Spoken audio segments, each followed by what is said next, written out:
Hello, everyone. Welcome to Genealogy Adventures. I'm Brian Sheffy. And I'm Donya Williams. I want to apologize right off the top. For some reason, my internet is acting like just terrible. So, yeah, I want to just go ahead and I want to say hello to everybody. But if you guys can't hear me, I'm sorry. I just don't know what's going on. So, as always, thank you so much for joining us, however, you're tuning in. And we have an absolutely fascinating show for you today on this, in terms of South Carolina, a glorious Sunday. Yes, yes. It's chilly here in Maryland, but it's still it is what it is. It's still beautiful, really bright sunshine and everything. Thank you, Rhonda. She says she hears me great. So hello to everyone. Hello. Well, I want to get started before my internet start acting real funky. So let's just get started. We are talking with Deborah M. Robinson from the African American Woodland Cemetery and African American Burial Ground Historic Preservation Project. Deborah researches and studies the family histories and historical backgrounds of those interred on Cemetery Hill to establish descent and identify family members that align with Clemson University's current and future preservation plans. The research includes all people affiliated with the cemetery, Clemson employees, historical figures, enslaved African Americans, sharecroppers, domestic and convicted laborers, wage workers, and their families to trace lines of descent or succession. Deborah is a former president of the Gene Sampson Scott Greater New York chapter of the Afro-American Historical and Genealogical Society 2017 to 2019. She has certificates of completion from the Boston University Genealogical Research Program, Professional Genealogy Study Group, and a Bachelor of Science in Speech Communication from Syracuse University. She is researching her maternal family on the Gullah Geechee Islands of Edisto in Charleston and her paternal family in Hyde in Beaufort Counties, North Carolina. Welcome, welcome, welcome, Deborah Robinson. Welcome to the show. Can you hear me? I can, but I'm getting a lot of double talk. Okay. Let me. Okay, those wonderful technical issues. Can you hear me okay? I can hear you. Okay. So again, welcome to the show. So excited to have you on, and we have a lot of ground to cover. And I just thought we would just start at the very, very beginning. So when was the cemetery actually discovered? And if you could explain a little bit to the audience kind of where it is in relation to Clemson. Sorry, I'm here twice talking and doubling. So I can't understand what you're. Okay. Oh, everything was working fine in the green room. A minute ago. Let's try this. Do you want to take it, Donya, to ask the first question? I want the same question that you just asked. How did everything really get started, and how did you get started in doing research and going into that? I'm so sorry, guys. Just doubling. Okay, hold on. I can't understand when you're asking the question and when you're ending the question. Okay. Okay. You try, Bob. So starting from the beginning, can you tell the audience how the cemetery actually came to be discovered and explain a little bit its location in relation to Clemson University?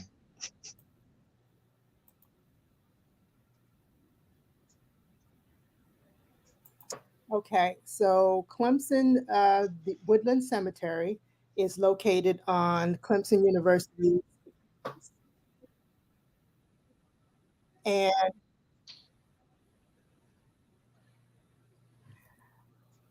one moment.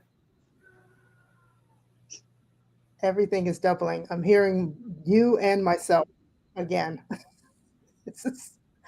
I'm fine.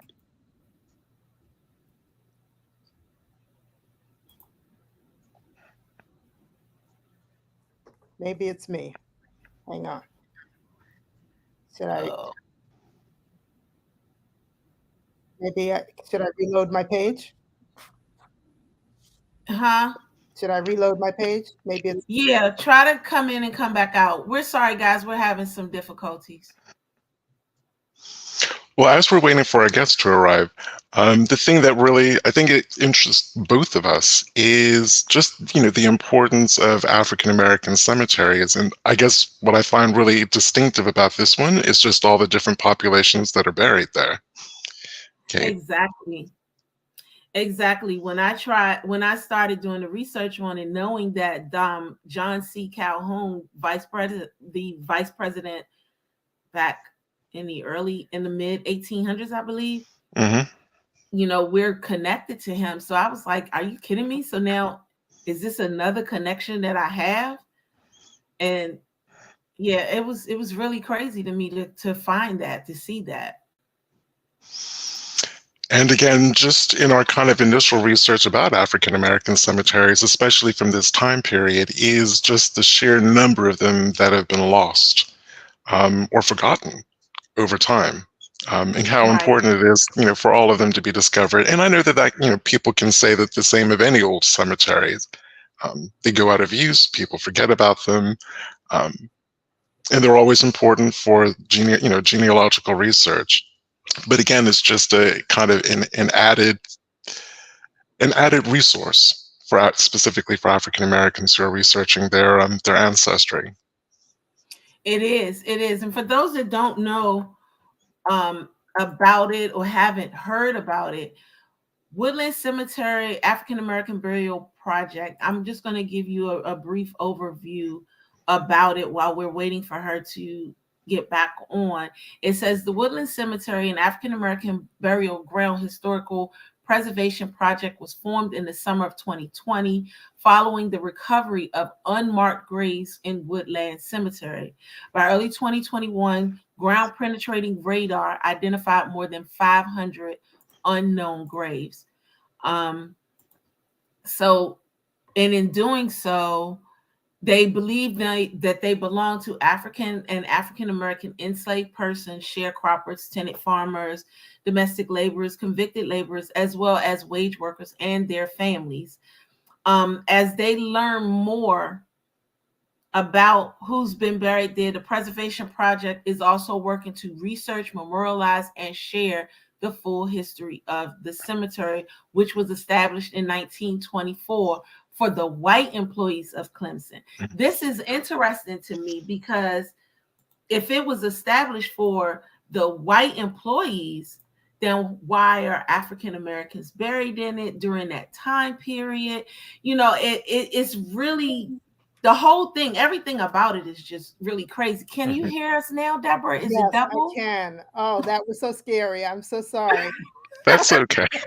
What happened? But there was a lot going on my end. That's all right. Donnie and I knew that technical snafus can happen. We kept the conversation going, but very thankful to have you back. So we thought we would start at the very beginning, talking about how the cemetery was actually discovered. I mean, there were over 500 graves there. So Right. mhm. Mhm. So back in 1801, it was actually occupied by a gentleman or someone named Reverend James McKelhey. It's either McElhenney or McElhaney. I'm never sure how to pronounce that. But he moved up from the Low Country, started occupying the current area that we're on right now in about 1801. In about 1826, he purchased the property and began his home called Clergy Hall. Clergy Hall was the precursor to current day, Fort Hill Plantation. Out of Clergy Hall came Fort Hill Plantation, which is where Cemetery Hill is on, and where the current day Clemson University is on that property. And so, And in terms of discovering where the actual cemetery is, I mean, was the university doing building work? Was someone doing a field survey? well, the cemetery goes all the way back to the time when, the cemetery is actually three cemeteries in one. So let's start there. Okay. And so it began as Cemetery Hill. And so Clergy Hall was a plantation that was where about 25 or so enslaved people were living, forced labor. So we think it was around that time that the plantation or the cemetery started to become occupied. So it goes way back to between 1801 and 1826. Mm-hmm. There were people there. Wow. And so then, and the around, so the Calhouns came came into the picture. Their cemetery, they created a plot of land where their people were being buried. And so if you come onto the plantation, in the center of the plantation, you have burials of Calhoun descendants. The So earliest, Calhoun. So Calhoun comes out of Edgefield, right? Doesn't he come out of Edgefield? well, Or they 96? they come from a lot of different places. They're yes. So I think Edgefield may be one of them, one place. But yes, and so that's something else we're going to talk about later on in the show. Yes, what we're finding now in the documentation that we're discovering or recovering, they come up from the Low Country, Mm-hmm. and Edgefield is one of the places that they have property or had property. And I'll show you a map where there are different plantations throughout the upcountry and coming up from the Low Country. But to get back to what I was saying, so I was talking about the Calhoun plot in the center of the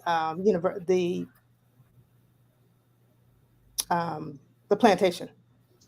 And so yes, the earliest white known burial was in 1837, and he was the one of John C. Calhoun's descendants, a child. Wow. And then going forward in about 1924, that's when it was suggested that they create Woodland Cemetery because of the woody area. So it's Cemetery Hill, Calhoun plot, and then current day Woodland. Wow. Okay. So which part of that was the lost cemetery, the one that's been discovered and being worked on? So I think you might be referring to the about 3 years ago when the ground penetrating radar work was done. And so that's when the 500 burials were discovered or recovered. But those go way back to when Cemetery Hill was in use, back during the antebellum period. And so, so technically that was Cemetery Hill, and those were just lost graves at one point that you knew nothing about. Okay. Yeah, it goes back, but it does come forward because we are, as you said at the outset, we are talking about Africans, African American enslaved people. We're talking about sharecroppers. We're talking about convict laborers. So all of those people throughout the different eras.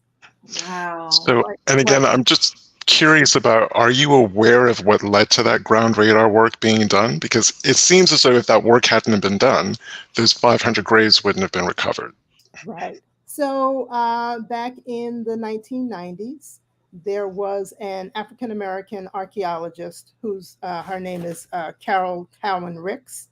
She was brought to Clemson to do work in the African-American cemetery portion of the graveyard. And it was through her extensive work. She was only there for maybe a couple of years, 2 or 3 years.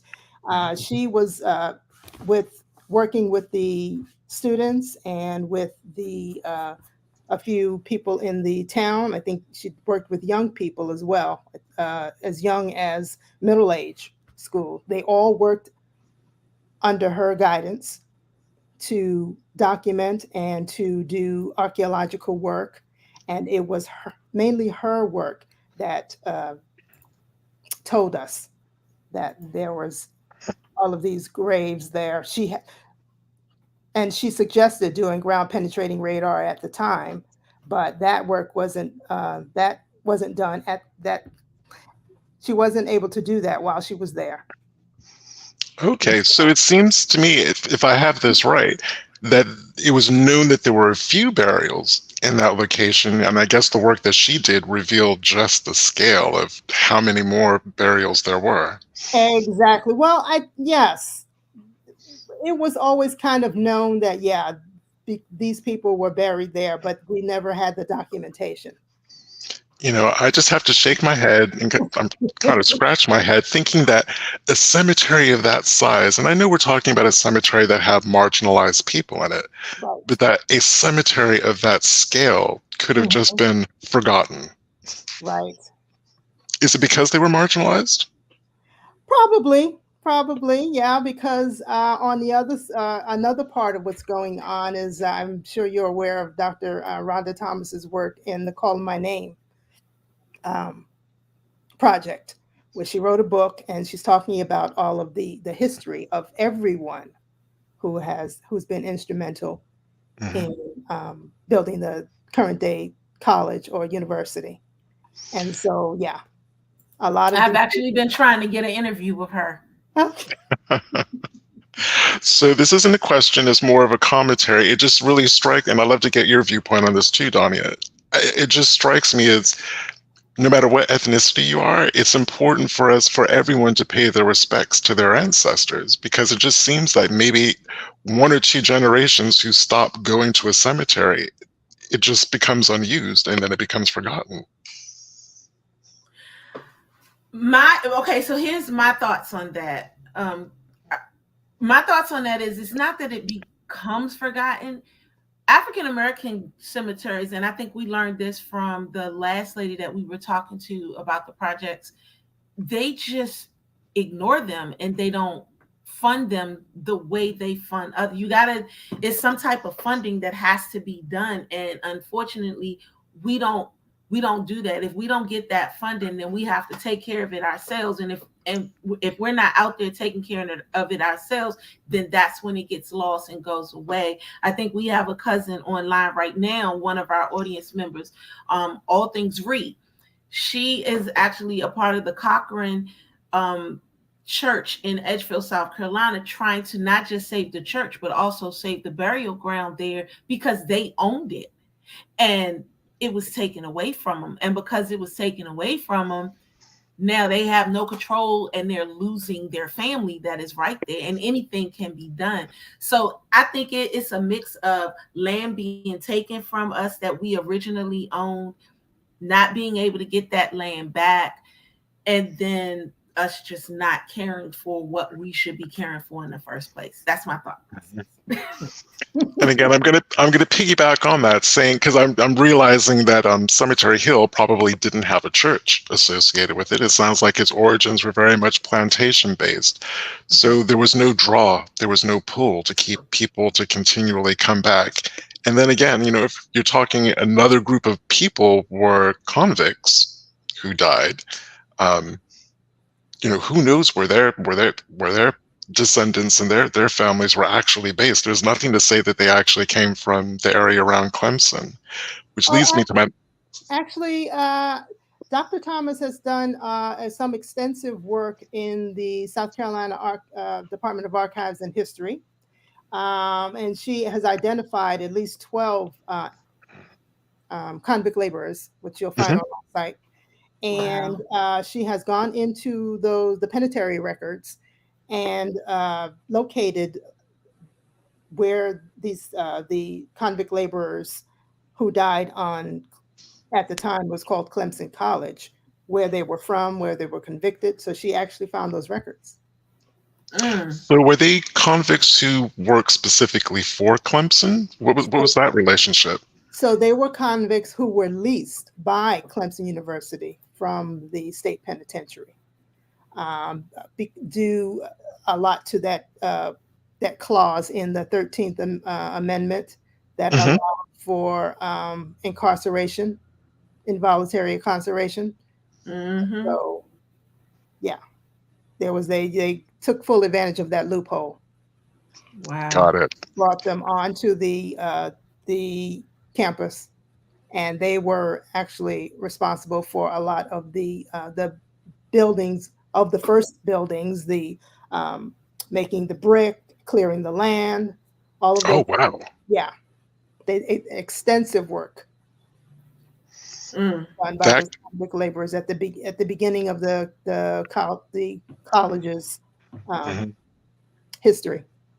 That's, And again, that reminds me of, again, aspects of slavery where, yeah, as enslaving families were moving into unsettled, new lands, mhm, who cleared the woodlands and the shrubs and the weeds and leveled everything off and built the houses and the outbuildings and all of that mhm, stuff. right. It really does sound reminiscent of that. Mhm.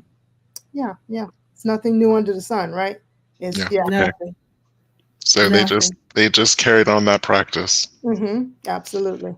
So 12 convict laborers have been identified from the records. Any other groups are there any other records for any of the other groups that were buried there? Oh yeah. So that's we have uncovered a lot of inventories throughout not just Fort Hill. So the area is kind of concentrated. We're talking about upstate South Carolina, and so we're finding records and information and documentation that tells us how a lot of these the plantations surrounding Fort Hill also played an integral part in the college's founding, and it's not just its founding, but during the antebellum period, how the movement and interconnectivity of all of the people Mhm. in that area at that time. So just south of Fort Hill, where there was Hopewell Plantation, um, who, and then just north of Fort Hill, there was Cold Spring, and then north of that, we're talking about Kiowee Heights and 12 Mile Plantation. So, and all of these plantations were within walking distance of each other. And so Mm. now we're looking at documents that tell us about not just the people who were on these different plantations, but how they were related either by marriage or what have you. They're being, of course, as we know, um, moved around by the enslavers, either through inheritance or through sale. They're coming up from the low country with these enslavers as they're moving around for whatever reason. So we're That's finding all crazy. of this documentation that's telling this story and giving us a fuller context of what's happening or what had happened at the time. That's crazy. So is Clemson doing work like other universities like University of Virginia, William and Mary? Are they creating a project to try to find the descendants of some of the people that were interred there?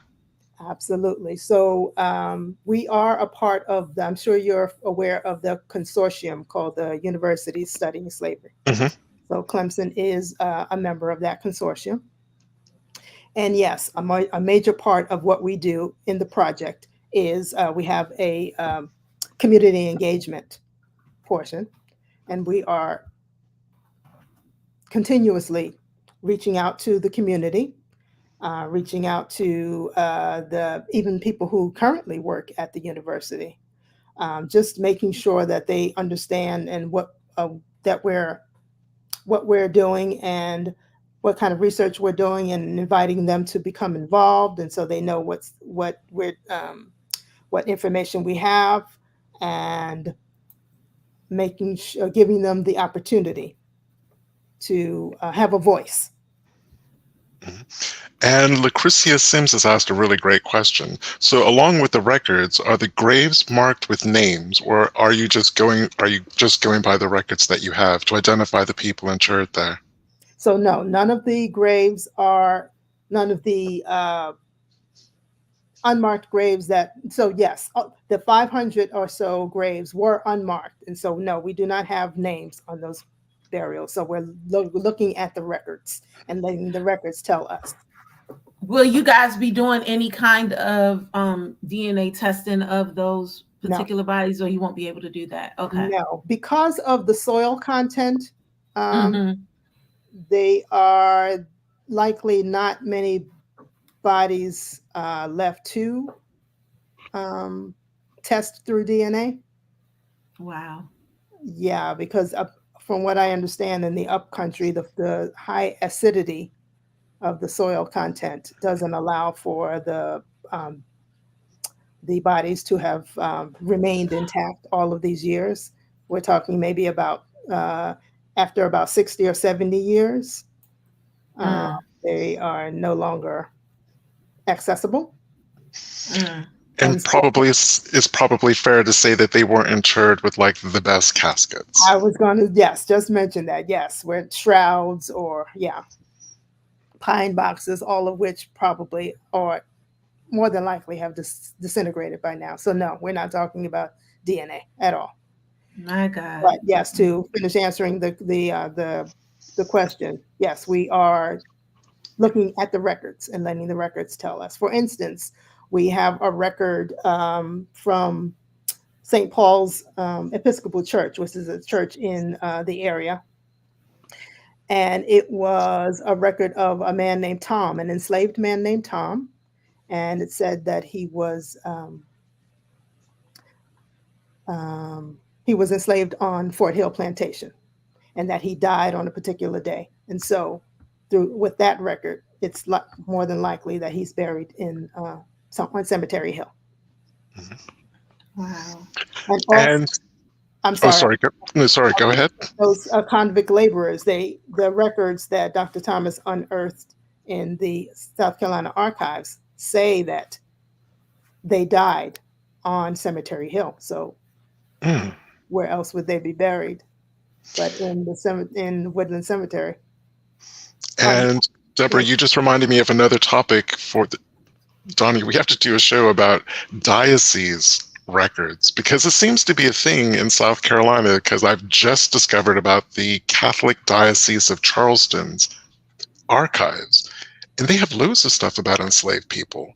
And that's just a church resource like that is just something that I've never thought about. And here you are mentioning another diocese holding at least one documented slave record. Okay. Maybe it's just, I mean, I've seen them in Florida, I've seen them in Louisiana, and now I'm hearing about them in South Carolina. It's just something at least this part of South Carolina. It's just something I hadn't really come across before. I'm excited. Well, this whole thing is just exciting to me. It's a great amount of information. My biggest thing is the ground penetration thing. Radar. Mm-hmm. Yeah, we've had somebody on the show. Yeah, GPR. We've had somebody on the show before to talk to us about it, but one of the things that I'm really interested in is, and I think she gave us some information, but how did you guys get involved with it, and are you still using it today when it comes to that? Well, not in Woodland. We've done the work that we need to do there, but it's interesting you should ask, because we actually have purchased our own equipment. And what we're doing is offering offering our services to some of the surrounding churches, the African American churches, who need this kind of work done, because it's very expensive. And so we're offering to some of some area cemeteries to do the work for them that will help them advance their digitizing and getting the Wow. information for their graveyards. And so Wow. that's something we're doing. Wow. I know that one of the things that she was talking when we talked about it, because I know that my great grandmother is buried under a baseball field in North Carolina. And I really need to get on top of trying to figure is to find out if that's if it's true, if that Mhm. is the actual part, Mhm. so I can just cause a whole stir because I love causing stirs. So, but I don't know how I still don't really understand how to get involved with that. And then on another question that I have for you, how are the not the children, the young adults, the students, how are they reacting to this whole doing this work and things like that? They're reacting very favorably. For instance, starting tomorrow, we're having our third symposium at Clemson, where Mm, we invite people from all over the country to come in and talk about different aspects of preserving cemeteries. And last year we had a group of Girl Scouts come in. So they are in South Carolina. I forget which town. It's not Edgefield. I'm not even going to try to guess. But they came in and and talked about the work that they were doing, whereby they had ground penetrating radar done in the African American burial ground that they were working in, and they unearthed a lot of the information there through that GPR work, and they're coming back tomorrow to give us the follow up. Oh, wow. excellent. That's an That's example of some of the young people who are getting involved. I thought And that was interesting. I'm going to combine a couple of questions into one. So it's going to be a two-parter, but it's all about archaeology. Mhm. So apart from the ground radar, did the archaeologists find, without being gruesome, but any artifacts, things like buttons or things of Yes, cloth? And is there an archaeologist's report? yes, yes to both questions. So, Calhoun Ricks did amazing work. And yes, she did. She and her students um, unearthed a lot of artifacts, and they were cataloged and put in Clemson University special library special collections, and we are using a lot of those as our. So her work that she did is the basis for what we are doing now. Okay. And I'm presuming a copy of her report will be available on the website, the project Yes, it website? is. So yes, it is there now. Let's see. Okay, so yes, and I'm going to put this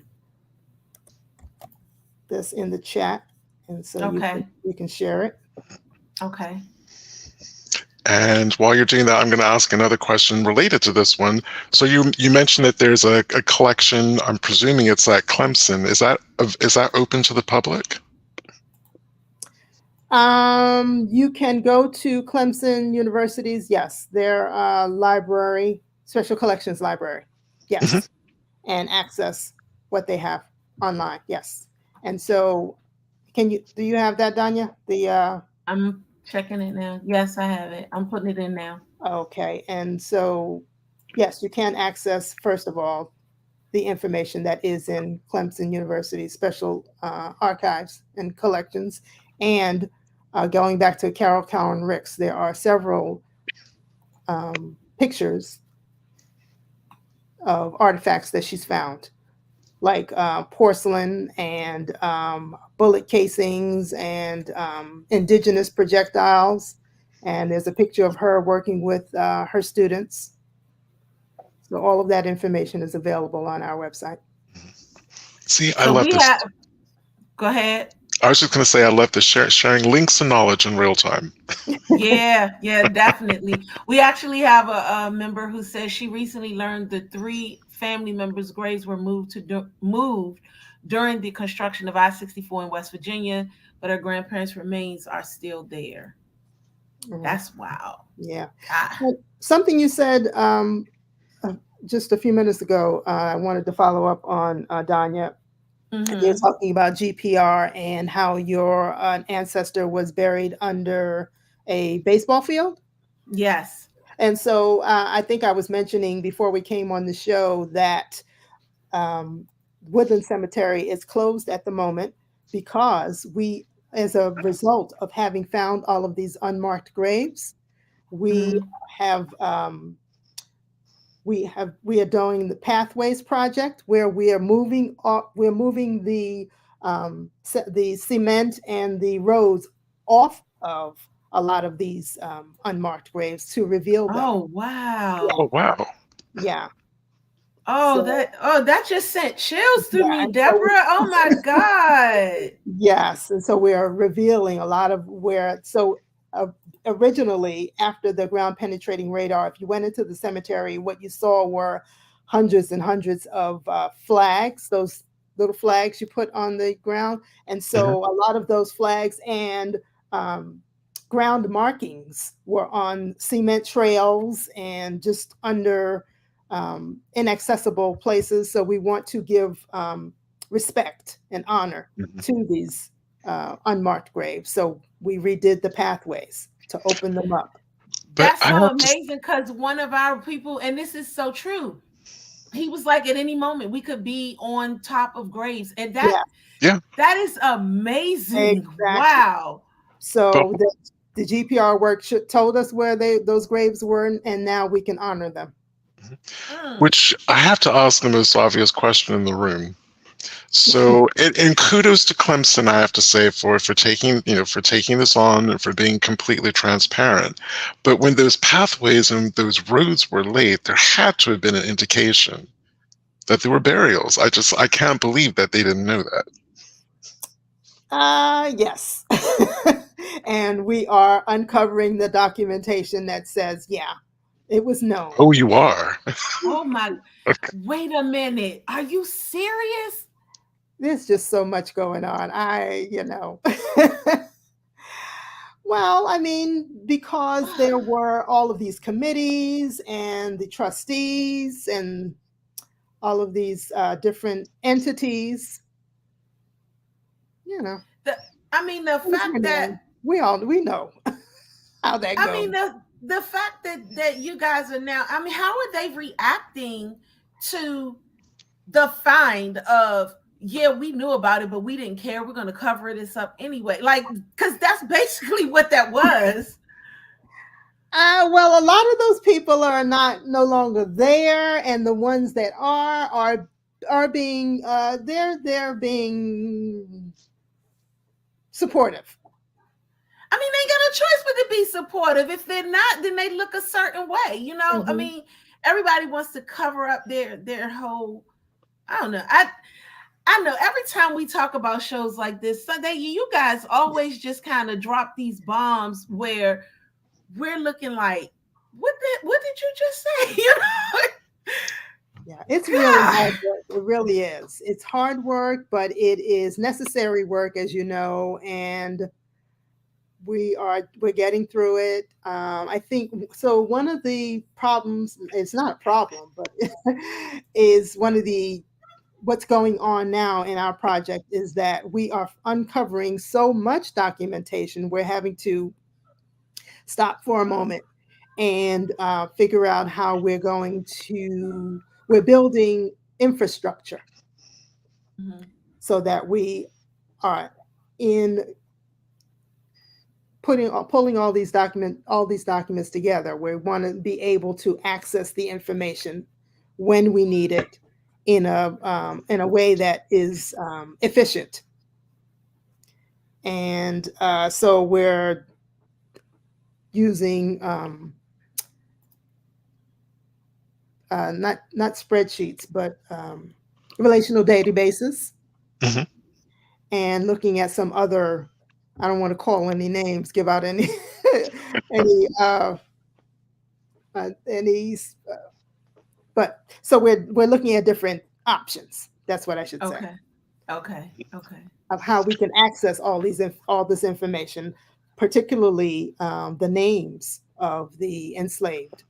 We're uncovering a lot of inventories that are giving us the names of the enslaved, and also names of the enslaved in family groupings, and that we're able to follow from one inventory to the next throughout the years, starting way back in the 17, in I think the earliest inventory we have thus far is 1744.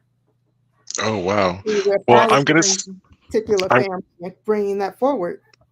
I'm going to say with the Calhoun family, that doesn't surprise me. That seems to have been what they did, how they accounted for their enslaved people. Mm-hmm. Let me tell y'all. Okay, so while Deborah was talking about that just now, I went back on the site, and I'm getting ready to share with you guys. I'm gonna put this link up here for you, and I need y'all to check it out. So remember when she was talking about how they're removing pavement and things of that nature. They have pictures. When I tell you guys that I'm sitting here with chill bumps going up and down my arms, the way these pictures are taken, this is how pictures are supposed to be. They're supposed to make you feel.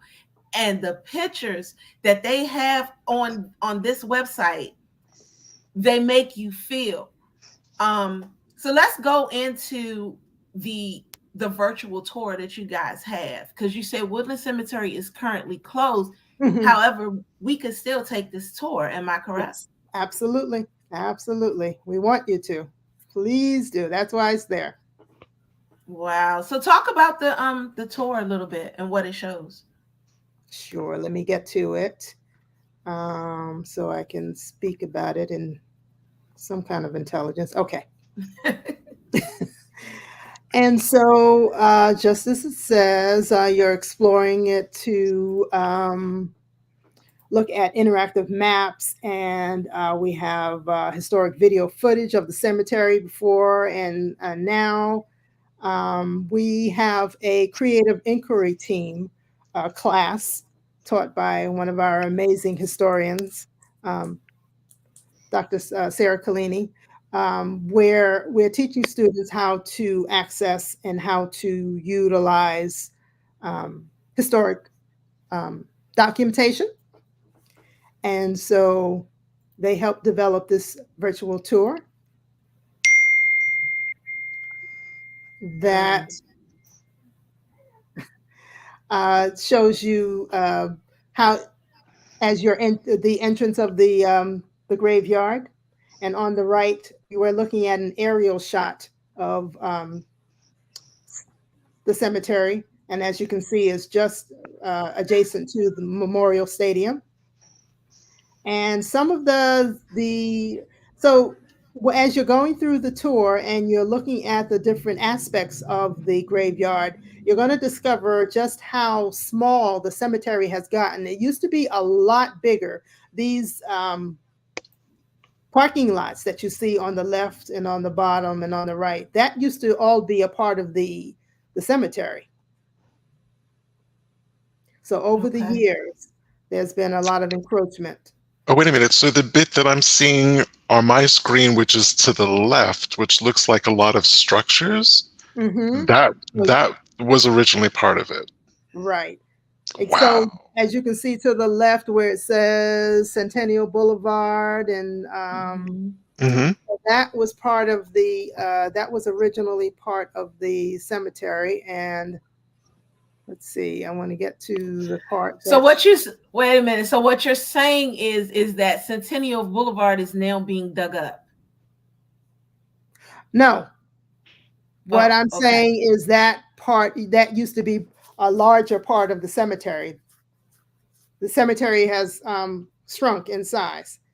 So have y'all done ground penetration on the GPR on Centennial Boulevard? No, because there's been so much soil movement. There's likely nothing to test at this point. Oh my God! Wow. So you just pretty much answered my question about the stadium. So even if Mhm. that was originally part of it too, you can imagine what goes into building a stadium, there would be nothing left. Right. So one of the main things when people are doing things, stuff like this, you need to be mindful of how long ago it was. So it's a possibility that my great grandmother or anyone that was buried there at that baseball field is no longer there. Possibly. Wow. Mhm. And it also has a lot to do with the composition of the soil, how acidic it is. Yeah. Yeah. And Mm. what's been unearthed and how it's been moved. So it has a lot of to do with that. hmm Wow. This is So amazing. I'm just looking at the bit that was to the left that seems larger than the wooded plot. Yeah. That's a big area. That was just a Mhm. huge area. And so, can I also share with you guys a another part of the website? It's called A Visual History Yep. of You want Cemetery Hill. I'm going to show you that because there is, first of all, let me just put that in the chat and then I'll move on to what I was going to say. There is something there that shows you more of what I was trying to talk about a few minutes ago in the how the cemetery has gotten much smaller than what it used to be. Okay, I'm gonna pull it up for you. I'm just gonna add it here. I'm gonna share this screen, and then you can. So you go ahead and talk while I pull it up. Okay, so there is a before and after of Okay. Memorial Stadium. I think. Oh, Brian just mentioned how you you thought that the Memorial Stadium had kind of encroached upon the cemetery, hmm and so if you go when you get to Right there. keep going further down.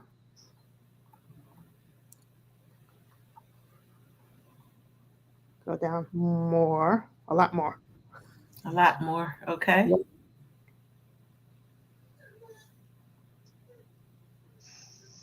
Oh, a lot of history. Yes, A lot of history. all of these documentations and I mean, look at this. This right here is like a schedule of slaves and Mhm. information.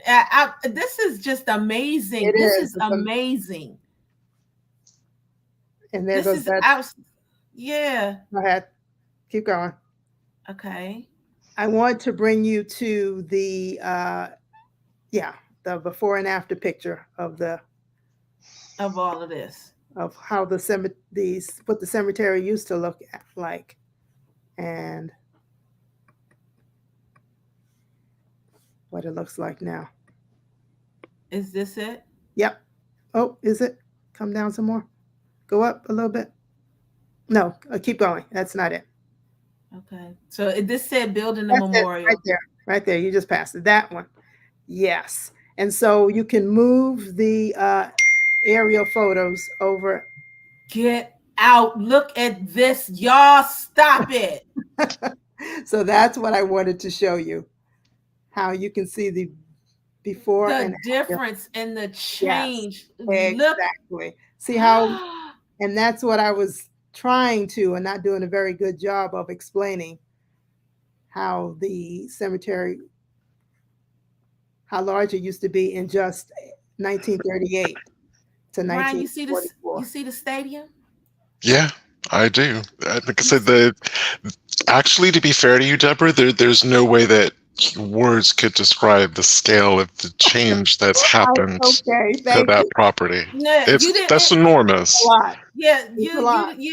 yeah. There's nothing that you could have said. We had to see that. Yes, and that's why I was working Jesus. so hard to get to that point. I mean, that whole area was just fundamentally just changed beyond all recognition. Pictures Look at tell a lot of words, don't they? hmm whoever your photographers are or whoever just did this, please, oh my God, they did an excellent Didn't they do? job. So these were our students who worked on this. They See, are. this is why I love us. This is why. I mean, the way that they lined up, even to scale the after picture, because obviously they clearly had the before to work with. Right. They just did a superb job. And as we're looking at this, in kind of the closing minutes of the show, what ultimate ways is Clemson University looking to both preserve and conserve and actually memorialize these Well, cemeteries and the people buried there? yeah, well, that's interesting. You should ask that question because the symposium that we are having tomorrow, the topic is commemoration and memorialization, and so we're all coming together to talk about just that. And we are also in the midst of looking at ways. So we have interviewed several architects, and they are looking at ways to commemorate the places on campus that memorialize the African Americans who helped build the university. So that is the next step. Yeah. That is just We amazing. are also, and in addition to that, with a larger project, we are putting together a building an African American trail, history trail throughout not just Clemson, but the surrounding towns Okay. that commemorate the places. You know, Washington, D.C. has something like that where they, you know, have historical trails in historical areas. I know where even though the church, I don't think Springfield Baptist Church in Washington, D.C. is historical per se, but it should be. I'm not even going to lie, because it really should be. But the main thing is they do have writings about that area and what happened in that area, not necessarily pertaining to Springfield, but definitely using Springfield as an overall landmark of what was going on at that time during that place, and so on and so forth. For those that know, Springfield Baptist Church was founded by my grandparents, the one here in DC was founded by my grandparents. So to see those kind of markings that you're talking about, I definitely understand why you guys would do something like that. But this whole thing, we have one, Angie Wilson. She said, I feel sick. I've driven around that campus and had no idea. Like, she was, and it's heartbreaking. And matter of fact, Joyce Ann said the same thing. It's heartbreaking to look at that picture, to see the change go back and forth, and how, I don't know. You just threw me. That's often the reaction we get a lot, because students who former students, current students, not a lot of this information is unknown to a lot of them, and we get that a lot. So I know somebody asked the question up here about how are you? That was Angie again. When did the process of newspaper notices to allow families to claim the loved ones start, or has it started, or can they do it because their bodies have been basically, they're gone, but you know it's only records that you have that they existed there? I think she's talking about that one situation in 1960 when Clemson applied to have. They wanted to have the 1960 land removed so that they could, I think, build the lake. So that is one situation where, they were required to put newspaper notices in there, in the newspaper. Wait a minute, you just threw me a curveball in the last couple of minutes of the show. You're saying there were plans to actually build a lake. Well, a lot of all those lakes, Lake Hartwell, those are man-made lakes. And so they had to, what we're talking about here in terms of the cemetery is that one in particular, that a dike that has to be built. So we're talking about a lot of unearthing of the property to build those Mm. dikes so that it wouldn't flood into the university and into the stadium. Mhm. So yeah. That's Now, crazy. I mean, I know the WPA did that in the 1940s, and Mhm. specifically in places like Tennessee and Kentucky, Mhm. building dams and whatnot. But they moved the whole graves. My thinking here is when they wanted to build this pleasure lake, there wouldn't have been any bodies to remove by that point. I guess I'm thinking, when do we let the dead actually just rest in peace? They don't. That's a question. That's a question for the ages, Brian. They Oh, don't. goodness. Especially our folks. They don't. I'm saying, yeah, I said it. Especially our folks. They don't rest in peace. No. They get built over top of. They get ignored. And the sad thing is, it's not just by any particular race. It's everybody. It's us. It's white. It's white. It's black. It's Hispanic. It's everybody. We literally act as if our enslaved persons do not exist or did not exist. And then even when we do find them and we do know about them, what do we do to try to help them? What do we do to try to say, hey, this person was real. This was a person, and you need to respect and honor them in that manner. We don't do it. We don't come out and we don't do it. So now I have a whole bunch of emotions going through me, and I'm done. I'm finished. I'm finished. You're done. Yeah, I'm finished. Well, all I can say is at least someone or someone's said, listen, maybe a lake, not appropriate, not a good idea, because clearly there's not a lake there. So someone must have put must have put a stop to it. Yeah. Yeah, but thank you so much. We are out of time. Because I'm like ready to just really kind of keep going, but we are out of time. I want to thank you so much for being on the show and just for talking about this and sharing it with everyone. Guys, you've seen the website. We will definitely put the website and the links in the comments. But we will be back again next week. We just don't have time to talk about it. So I want to thank you for watching us and thank you Deborah, for being here. Thank you so much for dropping your knowledge and for sharing information about the work. Everyone who's been watching us, thank you for tuning in, and we'll see you next Sunday, 4 p.m. Eastern Standard Time, in all the usual places. Until then, I'm Brian Sheffy. And I'm Donya Williams. Deborah, don't hang up. We'll see you guys next Sunday. Bye. See you next Sunday. Bye. Bye-bye.